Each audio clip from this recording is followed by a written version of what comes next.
Hey, and welcome back to week 4 of the G.I. Joe Public Service Announcement Breakdown.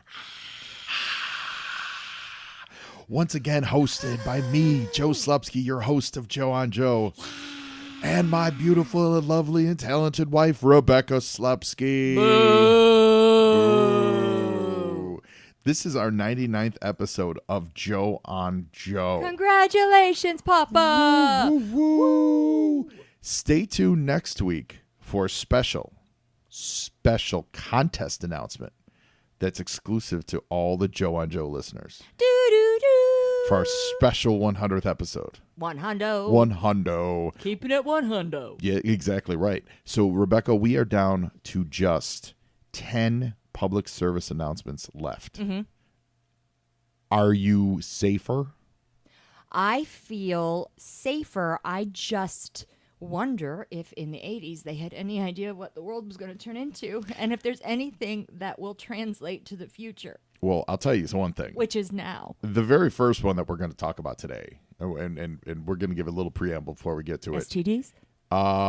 Is it? Yeah? No, but there's a lot going on in it. Oh. Like it is one of the more disturbing PSAs that I've seen. Reality star. It ranks high. No, don't even try to guess. Don't even try to guess. You're going to be pleasantly surprised. Okay, let's do this. But for you listeners at home, if you've been paying attention, remember we were watching these PSAs off of YouTube, and we're specifically watching them off of the user Phantom Beast General, who has thankfully and graciously compiled all of these into a nice 13 and a half minute video. Hey, Phantom Beast General, you getting any uptick on your videos? I hope so. You getting a little action, getting a little love? And hope you're getting some loving as a result. Oh my goodness gracious! I don't even want to think about the people that are giving away loving based on your YouTube clicks. Oh, wow! That's, I don't want to wrap my head around that. From the guy whose show's called Joe on Joe. Yeah, I've gotten no loving from that. You're right. You're right. I haven't showered in a year. We are right around the 8 minutes and 30-second mark for this week. So if you want to play along and tune in, remember the previous one that we watched was dealing with pulling a fire alarm in a school. Jerks. And we are recording this, of course, the day after Christmas. I hope everyone had a lovely and merry Christmas. Happy holidays. Listen, there's never been a war on Christmas. There's no victor. There's no war on Christmas here. There's only the never-ending battle is what there is here. That's all there is. Just in life, in against general. the never-ending battle every against everything. culture, everybody's got to buy crap for some holiday. Right? Exactly. So who's really at war? What was the best thing you got for Christmas? Oh gosh. And I'm not fishing for a compliment. Gosh. You got some cool stuff. All right, so I got cool stuff. I got utilitarian stuff. I love my office chair that you gave me because I needed it because my body hurts. But I love my giraffe picture so much. Oh, that's so sweet. I love it. It made me cried. I cried. I love the what are the drones? The Star Wars drones. My wife got me Star Wars drones, You're X-wing welcome. and a TIE fighter. We're gonna bust them out later today. I'm so excited. I got you too, so you could bring a friend over. Yeah. And play. You hear that? Hear that, Paul Galliano? I'm talking to you. Can Joe come out and play? Can he bring his drones? Did your mother say it's okay, Paul? Yeah. As long as I get a note from Paul's mother, he can come play with the drones. Well, and by that, you mean the gift I gave you, right? It's not like a name for something else. Yeah, totally. The reason I bring up Christmas specifically is I think G.I. Joe intrinsically for a lot of our listeners, and I know it is for me, is tied to Christmas. Oh, I mean, I've seen so many pictures online. I mean my own family photos too, but other people's family photos of them as children. And under the tree is just a series of red, white, and blue boxes, and it's such a distinctive logo. You see it, you could spot it in the corner of the picture, and it's just like, oh, that dude got a G.I. Joe. That dude got a G.I. Joe toy, G.I. Joe toy, G.I. Joe toy. Like there's a photo of me probably from like 1986 where I am just, it was the biggest G.I. Joe year for me. And I am flanked by every awesome, amazing G.I. Joe box. That was it's the best. In 1 year? Oh yeah, like it was just all my toys, all the toys I got. My mom I'm sorry, Santa did a good, really always took care of us. And it was just like every G.I. Joe. So, a lot of them were little, like $10, like little figures. And but it was just, everything was the G.I. Joe. youngest. Like, so that's all I wanted. I was the youngest, so I didn't have a lot of boys with little toys. Yeah, you know what I mean? yeah. So like my brothers were already playing football and doing that kind of stuff. So like that doesn't compute to me. And I didn't play with boys. Yeah, and I'll see if I can dig that picture up and share it on Instagram. Oh my God, it's somewhere. guys, he's so cute. I know it's digital, but it's somewhere. So I actually with had a full big, head of blonde hair, thick glasses. Meow. Oh my goodness gracious! Oh, stop it. Stop it. I'm no Flint. Because you were a child. Yes, that's true. Primarily because I was a child and not creeping around other children. So on that note, we're gonna get into it. And before we start this very first one, the easiest joke that I know we've made, that I know everyone in the Brothers make. I'm not going to apologize for making the joke about, these guys being creepers, like adults being creepers around kids.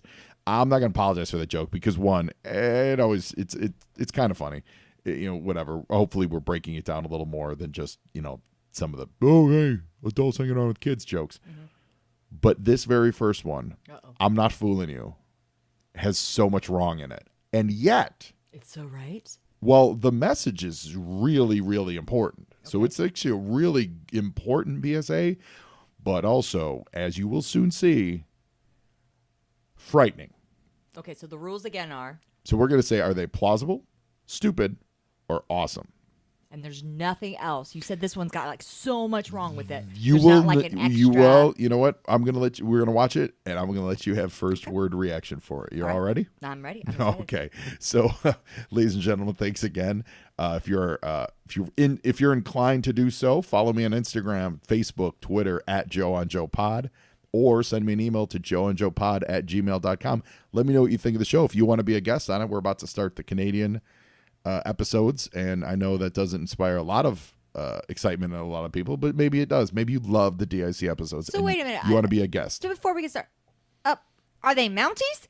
They Canadian episodes of G.I. Joe. They shifted greatest production. American hero. They shifted production to Canada, and they started using all Canadian voice actors, and all of a sudden, all the Joes had a little bit of a Canadian accent. Why did G.I. Joe hate America? Why did that happen? Because G.I. Joe, I mean, I could understand if they wanted Justin Trudeau's Canada to take over for now. Well, they just shifted production from Japan to Canada. That's all it was. So it was Japan. It wasn't American. Yeah, the actual animation and production of it. Yeah. But the voice actors were American? Voice actors moved to Canadian. And this one, they were American, yeah, but they moved to Canadian. We'll see. We'll get there. So here we go with the next one.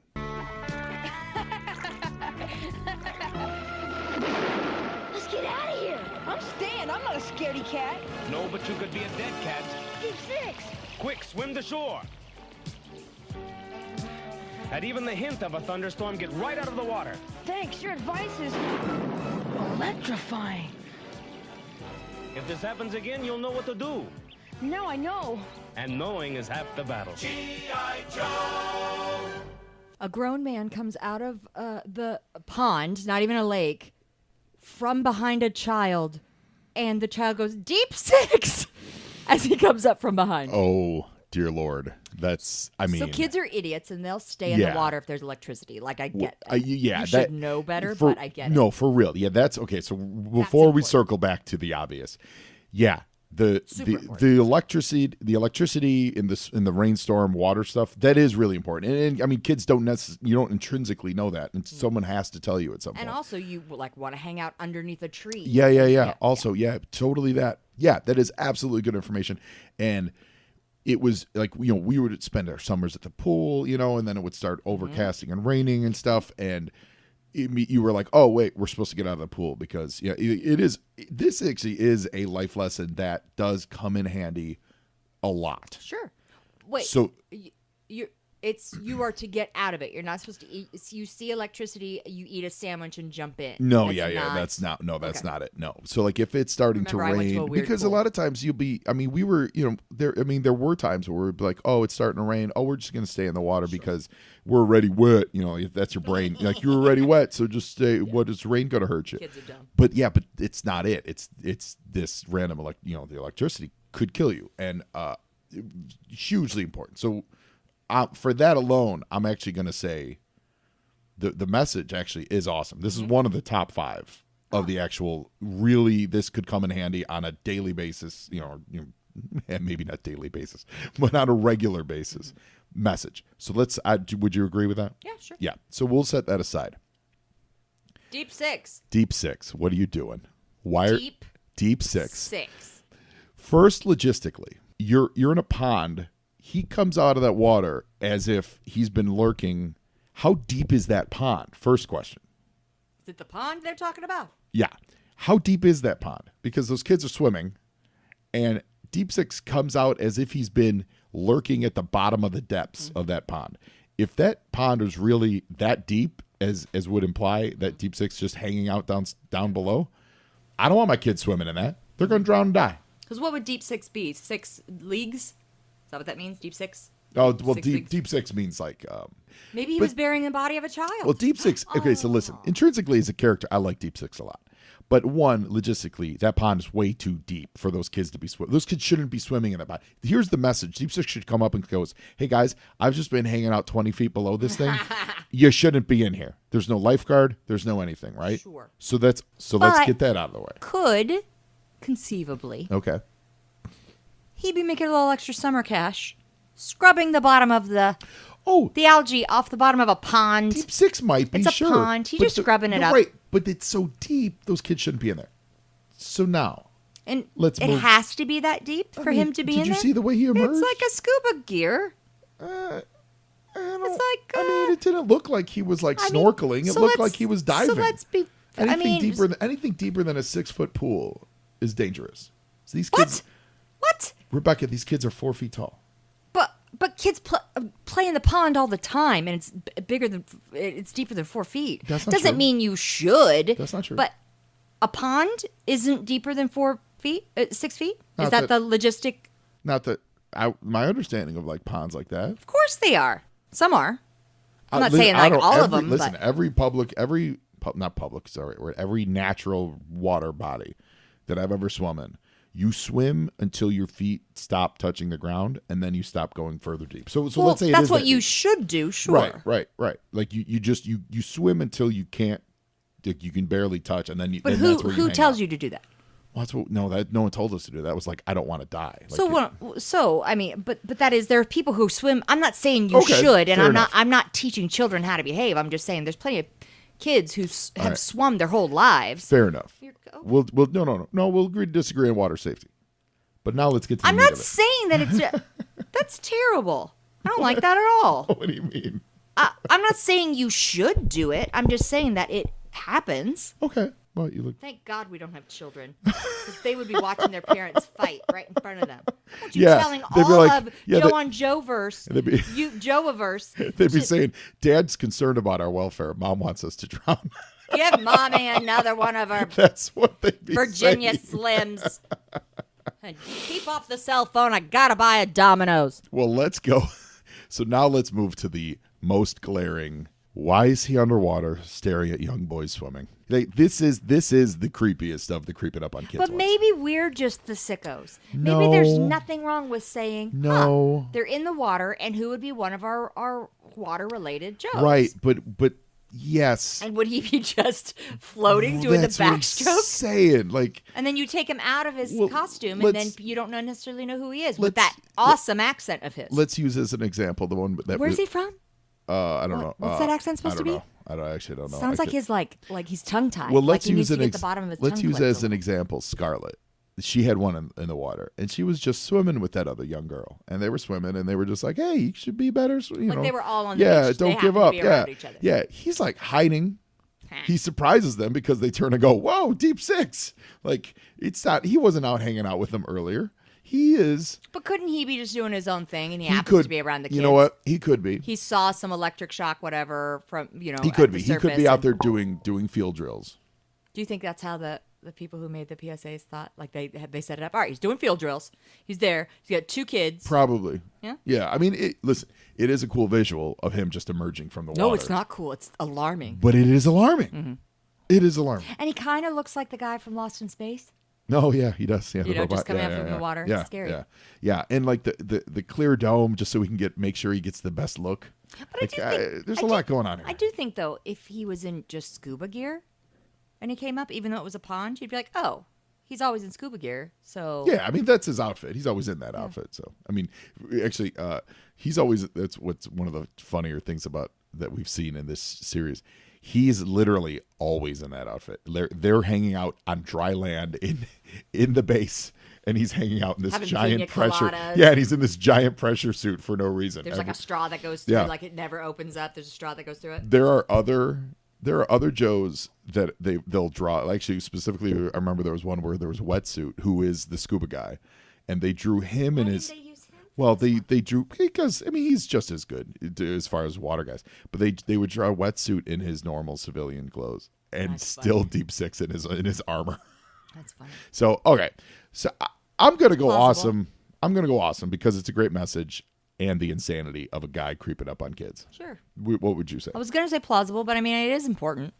Yeah. And I don't want people to think that I don't think water safety is important. Okay. Because that's what. Man, I'm getting papers drawn up. It's bad. Because you don't respect water. All right, Never turn your back on the ocean. we're gonna roll into the next one. Here we go. This is gonna be the best looking bike in the block. Ooh, I don't feel so good. Hey, Ezra, don't you know you're not supposed to use spray paints without lots of fresh air? Dial tone. All paints, and especially spray paints, have poisonous gases in them. If you breathe too much, you can get very sick. We didn't know. Always read the label carefully and check for warnings before you start any job. Wouldn't hurt to wear these masks either. Now we know. And knowing is half the battle. So the masks were there and they didn't think to use them? Yeah. I didn't see them spraying in the beginning. I just saw the fumes and I was like, what are they in a hothouse? Like, are they? Yeah. They're just huffing. Well, they were. Yeah. This is a weird one. So this is. No, I think it's awesome. It's strange because it's a double-edged sword because kids, you experiment with model glue. I did made a ton of models as a kid. And they sell them, but for G.I. Joe, right? You're putting your models of your planes and stuff. Yeah, they did sell. I think they did sell a couple G.I. Joe models. So this is great news. This is great information for that. This is also when apparently spray paint. Now if you go to buy a spray paint, you have to go like 6 counties over, and So it was it's under G.I. lock and Joe's key. fault. Well, it's the double-edged sword of while warning children about the dangers of it, you're also telling children who had no idea what's going on that hey, you can get high. And I'm not blaming them. I'm not saying that it's their fault, but it's one of those in the warning of the world of this is a problem. You're also then informing people that this is something you can do to get a cheap high. But I would say I don't think spray paint is all hidden in other counties over because of getting high. It's because of vandalism. Oh, of course. Yeah. No, I was just pointing out that these kids have spray paint. That's all. Like it's harder for kids to get spray paint these days, but it could be aerosol. It could be any kind of glue. If there was Dewey's industrial glue. So it's really they could have been working on a moped or something with the thing closed, and they're going to get carbon monoxide poisoning. Exactly. So it's important. Yeah, it is a really good message. I think when you're the G.I. Joe kids age, unless you're one of the older kids watching it, I wonder if even like you're gonna get high comes up in your thoughts. Maybe you were a kid then, but like it's because the way they bring it up is not, and you might get dizzy and start to giggle. Like they don't say that. They say you can't breathe. Right. So I wonder if true. it's us That's true. That's good. In hindsight going, well, we know you could have. Well, but I knew. So I knew. I did a lot of model. Did you do any model building? My brothers did. Yeah, I did a lot of model building, and there's always the toxic warnings on the glue, and I knew that smelling it made me feel dizzy. It didn't make me feel good. I like did, Sharpies and whiteout. Yeah, I didn't like huff or anything. But I do remember this one. I think there was a South Park about this. I think it was about the cheesing it where they were smelling cat pee. and basically the South Park episode went that like one kid was doing it, but then the news came on and said it's an epidemic, and all of a sudden the whole town started doing it because no one knew that it was a thing to do. Like no one knew that was a way to get really, really high. So now everybody and their brother knew about Can we it. get a cat? Yeah, exactly. So that's where my concern is coming here of like. Well, it's funny that you bring up that one because I specifically, my mom used to always tell me, like, my job was to clean the bathroom. We all had the different rooms, and it was a smaller room in the house, and give the youngest the crappiest job, whatever. But it just kept me sort of corralled longer when we were doing chores, and I would never open the windows, and I would so I would end up. Or I just wouldn't think about it. And she would come in and she's like, you're gonna pass You'd out. just be passed out on the floor. Yeah. And I just remember one time, like, I'd always hear it and think about it. And then one time, for whatever reason, I was being super cheap as an adult and I got pneumonia. And woof, it liked to knock me out. Probably why I ended up being sick. And it just knocked you out. And well, no. I mean, it feels like your nose hairs and your bronchial hair, everything just feels like it got burnt out. And so, like, that's the cat pee, pneumonia. Like, it's a gross smell. So who knew? I could have just used my cat litter to clean my apartment. All would have been well. What, is that how it works? Yeah, it's totally how it works. Oh, okay. Yeah. Let's also think about the use of dial tone. Dial tone's their communication specialist. Oh, it makes sense. Well, no, they had a guy. They had a guy on the team. I never get it right. No, they had a guy on the team. He was their hazardous waste specialist. Called Airtight. That's what I'm trying to think of. Airtight would have been amazing for this one. No, he would have been amazing because that's what he was. He was like the toxic, go into toxic environments if they were using poison gas or whatever. He would go in and he'd clean it up. So they use this one in the sense of like, it's the worst sound effect of my life. But like, Newsflash. You shouldn't be doing Hey, da-da-da. everybody. Yeah. See, here's a dial tone message for you. I think it was a really good choice for me to be on your podcast when I go, you shouldn't be doing da-da-da. Mm-hmm. I mean, I think my comedy instincts are spot on. My comedy is hilarious. It's just my words ain't so good. Your comedy foo. So I'm going to give this just a plausible because I don't think the Joe matches the message. And I think the message is like, I do think it's a little bit of that double-edged sword That's message. the first time you're doing that, though. What do you mean? That the Joe... We've talked. No, we've referenced it before. But you've not given an awesome when they don't match up? Doesn't matter. I'm doing it now. So I'm saying plausible. What about you? Sure. Plausible. Okay. Sounds good. So here we go with the next one. Boy, am I hungry. What do you want? Maybe I'll get an apple. An apple? Let's buy some candy. Hold on, fellas. Lifeline. Listen to your friend Terrell. He's got the right idea. Yeah, you never catch an NBA player eating a candy bar for a game. A candy bar might give you a quick boost of energy, but after 20 minutes, you'll feel run down. So let's eat smart. Now we know. And knowing is half the battle. G.I. Joe. Keep your nutrition out of our politics, Michelle Obama. Right? Oh, sorry, I was flashing back. Possibly this inspired a young Michelle Obama. Maybe. Sure. She could have been watching it. Her brother's a basketball coach. Sure. I believe state of Washington. Yeah, she would have been I think it's awesome. I think it's an awesome yeah. I mean, yeah, of course you want to eat the candy. But you're about to play a game, you're going to lose your energy. I think it's great. And the Lifeline, he's a medic, right? Yes. So that makes sense to me. I do want to point out that Lifeline's juggling skills are on point. One-handed juggling. One-handed, at least 2 apples, Could you if do not that? 3. No. Juggle at all or one? No, I can't juggle. All of my siblings could. Joe guest Jeff Taub is a trained master juggler. He's magical. So I like Lifeline's juggling. I think it makes sense that Lifeline, who is the pacifist, is this is one of your more gentle. It's gentler PSAs. It's like, hey, eat right. You know what I mean? Like and he's also the medical doctor, so he's like, take care of yourself. So that's a perfect pairing of Joe with message.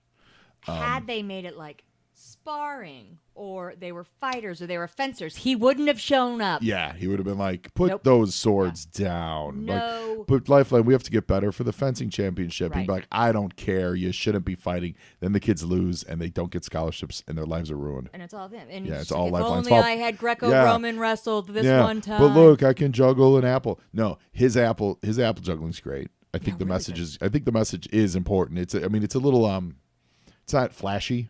It's not really exciting, but it's really important. It's an everyday thing of. However, and you get cranky when your blood sugar drops. Well, let's go to the actual logistics of what he's saying. while accurate, if they're about to play a ball game, eat that sugar. An apple is full of sugar as well, though, but there's fiber, and it'll keep it from dropping. No. Yeah. You watch. Check out actual athletes. They, like the carb load the night before, and and they have a lot of proteins before the game, but like pregame, they get amped up on sugar because it gets you going. It does exactly what he says. And what he's saying is good for the actual overall health of the kid. I'm serious. But like that boost of I need to be on edge. I need to get my body racing, whatever, blood sugar going. Yeah, an actual candy bar is actually not bad for you. But better than an apple before a game? Yeah. Oh, yeah. Because it's more like spiky. So apples are super high in sugar. They have pectin, right? What's pectin? Pectin is part of an apple. But I just caught you in a pectin trap, and I wasn't even trying. I wasn't even trying. But so when I wasn't drinking coffee, I had learned somewhere, probably on the interwebs, that if you wake up in the morning and you have a glass of apple juice, it will give you the same effects of having a cup of coffee. Okay. So it will, I think it has to do with the pectin, that it's not caffeine, but it serves. Well, let's put it this way. It's and this is I'm putting voting before I even go down this route. My vote is awesome. I think this is awesome. Okay? I think it is a good message. It's also a good message just in general if you're not an athlete. To eat candy bars. Better choice than apples. Yeah. Well, before you play any professional sport. Oh. No, the flip of it. Like in general, put down the candy bar. So I think this is great. Are there any professional athletes who listen to this? 100%. Can we call Todd Gurley? I can call Todd. Gurley? Is that his name? Can we call him and be like, get him on before line. you? No. Well, what I was going to say is, it's widely known, at least in the baseball circles, and we can get into football too, actually, because there's a very famous example of it. Baseball players slam coffee and amphetamines. Well, I'm going to say that's. No, I'm like there was like a special brew coffee, and then this like in one of those like untold stories of baseball that for years the coffee would be laced. There would be regular coffee, and then there would be the special brew, and it would have a bunch of amphetamines to get people all jacked up for the game. True. Great. Lawrence Taylor set the record and changed the game of football, and he was high on cocaine. And what are those? But short-acting, spiky. But they're not left alone. If they're going to give him cocaine, they're going to give him something to bump them afterwards. They're not going to be like, just eat a candy bar and get ready for the game, and then your sugar drops. No, there's a whole team with resources there to give them whatever the next bump is that they need. Right, but my point of bringing up those stories is that if you're going to compete in a 20-minute quarter of basketball, or you're going to play hockey for 20 minutes and take a break, you eat the candy bar, your sugar spikes, your energy spikes, and as you're coming down, that's when you come out of the game, and then you have another candy bar. You know what I'm saying? Like you don't. I just was never taught that ever, and I'm not saying it's something to teach kids, but if you eat a protein bar, it's the same as eating a candy bar. Well, that idea of spiking your energy right before you play is actually used in all manners of professional sports, whether it's, like I said, through caffeine or more illicit areas. They do that all the time. So his message of saying, "Don't do the candy bar," like. First off, they don't do the candy bar. The children wanted a treat. Well, I think we are advancing. No. We are, but that's the whole point of what we're doing here. The whole point of this is breaking it down and looking at the bigger picture. So yes, his message is awesome, and it's great. But as far as like a message to an athlete about how your energy levels go for the game, I don't know that it's right. And I'm not saying it's good, but I don't know that it's the right message. For athletic energy levels. All I know is when you see the soccer moms and they're told to bring stuff for the games, they're not told to bring amphetamines, nor are they told to bring candy bars for the games. They bring the orange slices for like halftime, and then afterward you get to have your treat. And no one's making the argument. Okay, so final answer. Awesome. All right. Well, here we go with the next one. Way to go! Follow me! got a helmet? A helmet? What are you, some kind of wimp? No, I just... Jonathan's just using common sense. Beachhead! Cross country! That was a close call. You all right? Yeah, thanks. These ATVs have as much power as a real motorcycle. You gotta respect them. And wear helmets for protection. Now we know! And knowing is half the battle. We got a twofer there. Twofer. We got two G.I. Joes. Oh, two. I thought it was Yeah. like two morals. No. Who Yeah. are they? Well, that was Cross Country. That's the guy who wears the Confederate flag on his belt buckle. And Timely. and Beachhead, who's like their kind of drill sergeant, like taskmaster guy. He's pretty great. They're both pretty great. So we get two Joes in a. But it's an important. ATVs were blowing up in the 80s. Right? I don't know if you remember that, but like it was like everyone had to get an ATV. I don't know if that was when they were first created, but that's definitely when they burst up in popularity. And I helmet. don't even know if we called them that. I think we called them like dune buggies. Well, dune right? buggies are a Or little different? different. Dune Oh. buggies are different. Dune buggies are like low, like a dune buggy would be like a squat low Jeep, like that fits multiple seats. Like an ATV is like a dune buggy that was in the That's dryer. like a bike. It's in the dryer Yeah. too long. Yeah. And It's in the dryer too long. Yeah, and so this is a great message. And helmet. I mean, you could extrapolate the helmet safety obviously to like riding bikes and all that stuff. But I mean, there used to be. I know I saw like, I don't know, Dateline or 2020 exposés about like ATV accidents, whatever, because it was a newish thing. And people thought, oh, it's so low to the, like, it's so, like, it's sturdy, it's four wheels, it's not going to flip. But people just like this kid, when you gunned it too much, your body weight would lean back and then you would flip the ATV over on yourself. And people would get killed, crushed. You know who didn't watch this PSA? Ozzy Osbourne. Oh, he got hurt? He had a massive ATV accident in like the early 2000s. Oh. So had he watched this G.I. Joe PSA, maybe the Ozman would have not been in trouble. You want to hear a real world story about this? Sure. Real world is my stepfather wouldn't be alive if somebody didn't have an ATV accident. What? My stepfather's heart came from a young man who was in an ATV accident, and he died, and Steve got his heart. Wow. Yeah. So twofer on that one. Yeah. Be careful on your ATV. ATV, right? I was going to say ATV. All-terrain vehicle, Yeah.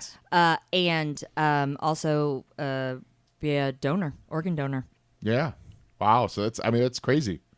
That man that you know. Yeah, was my of course. stepfather. Yeah. I didn't know He that would was not- from an ATV accident. Yeah, it was a 27-year-old young man.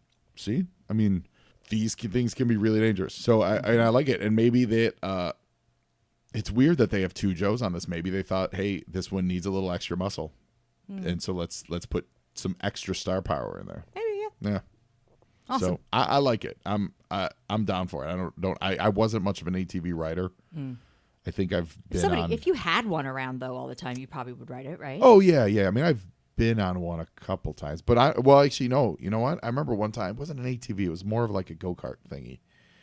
But like I would just always flip it every time I had experience with some type of motorized vehicle like that. Would you always gun it?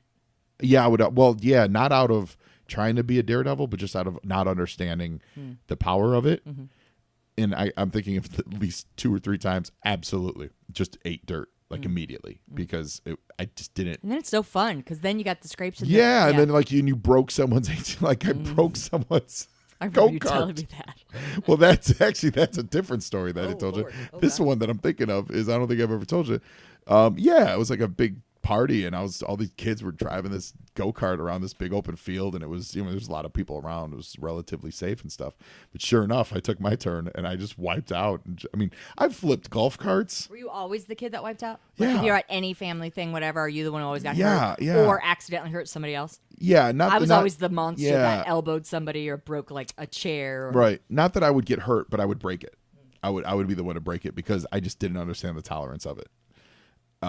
Maybe so I remember that's why you like to figure out why things work and such. Maybe. You need to make sure you can put it back together. that totally might be true. Maybe. It totally might be true Like, because look, don't get so upset. I'll fix it. I'll fix it. Yeah, give me a minute. All right, I'll fix it. I caused the problem. Give me a second. I'll fix it. Yeah, 100% that. So yeah, that was my curse. So when we got the scooter out here, it's one of the reasons why initially I was like, no, I'm good. I don't need to ride the scooter.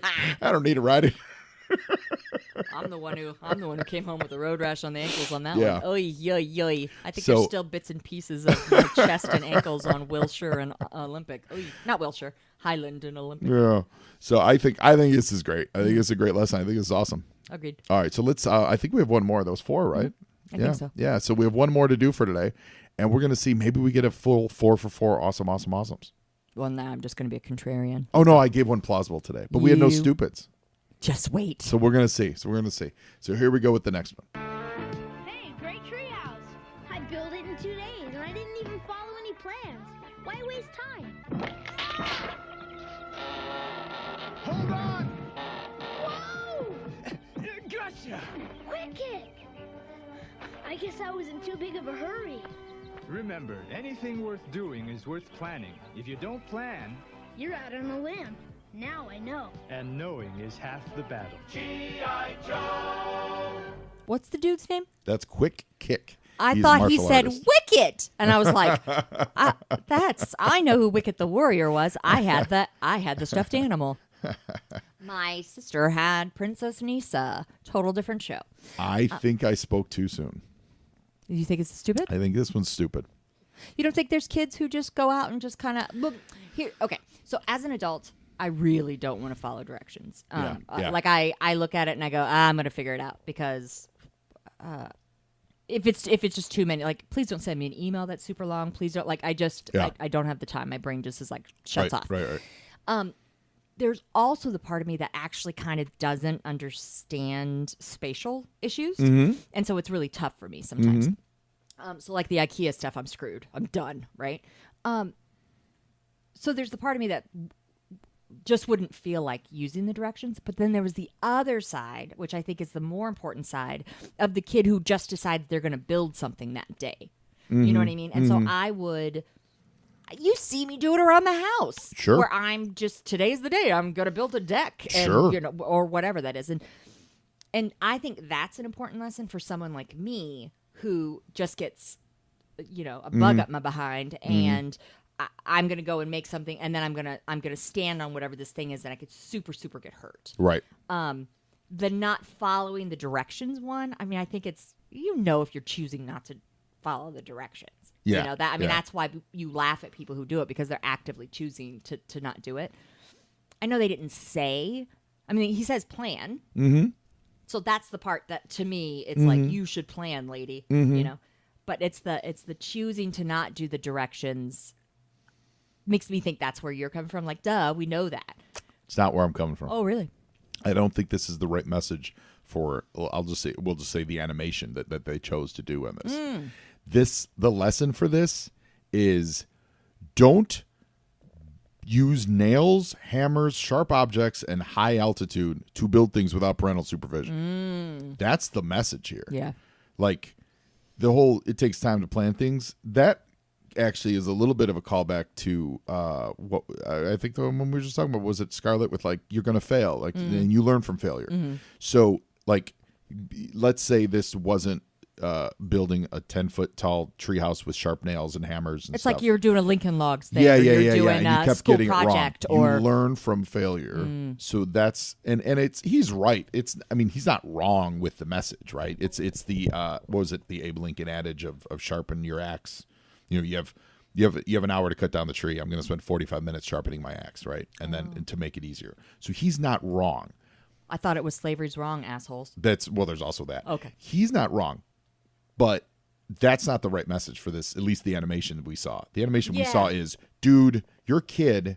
You shouldn't be making a treehouse without parental supervision. And Did why you are see you- those why are you- sharp nails that were in the animation? Kids Like, got access to all the lock up your garage stuff. yeah, like right? when that Carpentry kid stuff. fell and hit the ground, one, you shouldn't be doing that high in the tree because you're going to break yourself from the fall. But then, like, those nails were pointing like right at his face. Like, there's an alternate cut of this where it lands like an inch from his head. Yeah, if it's plan, it's follow directions and then like take a second. It could be like you're trying. I mean, it's dangerous, but you're camping and you're trying to set a fire. Yeah. Right, and you're trying to do that, the campfire, and you got a plan because you need to know where the wind's going to be and that kind of stuff. Right. And that would be important for planning, not use.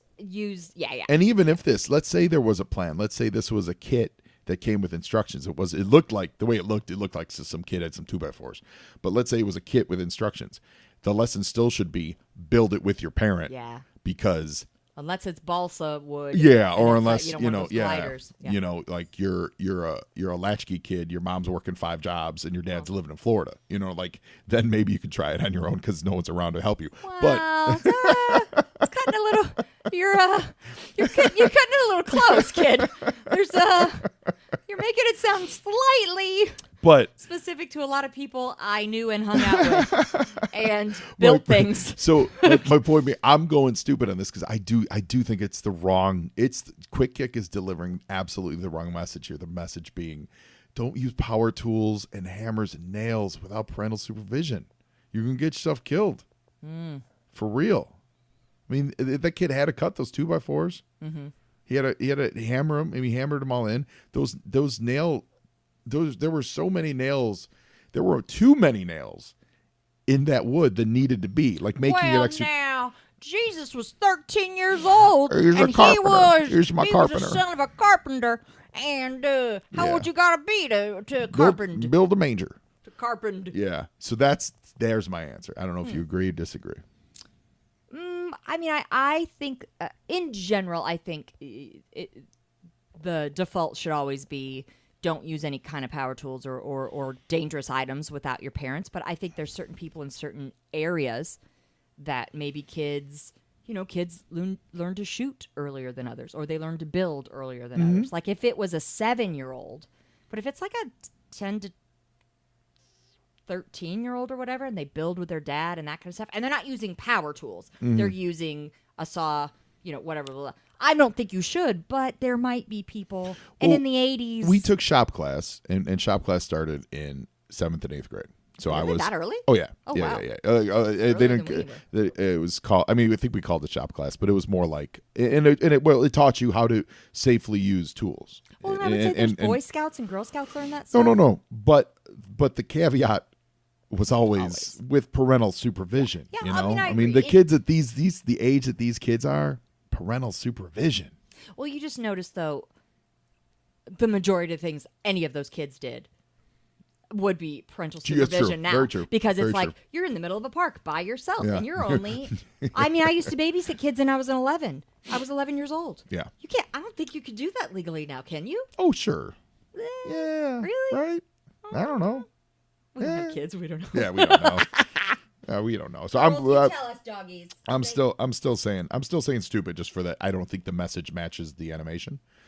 For that, I think it is a good message, but it just doesn't match what we saw. What we saw should have been more. I agree with you, but I'm not going to go quite as harshly. I'm going to go plausible, but but closer on the spectrum to stupid. I love it. Well, that's it for this week, everybody. Thanks again for listening to Joe and Joe. Rebekah, thank you for joining me. Oh my gosh. Joe. Thank you for having me. Are we at... this is not next week is 100th episode. And will it be 2018? It'll be the first week of 20. It'll drop, yes, in 2018. The first episode of 2018 will be our 100th episode. Oh my gosh, I'm so excited. And I'm nervous. I don't want to screw this up for you for the new year. No, it's going to be amazing. So listen, thank you guys very much for listening. Thank you for listening for 199 episodes.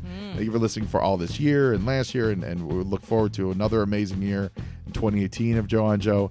You guys are the best. Hey, and thanks for listening to my husband. I think he's pretty great, and I'm so glad you guys are participating and get to see what a cool dude he is. And now you, Joe.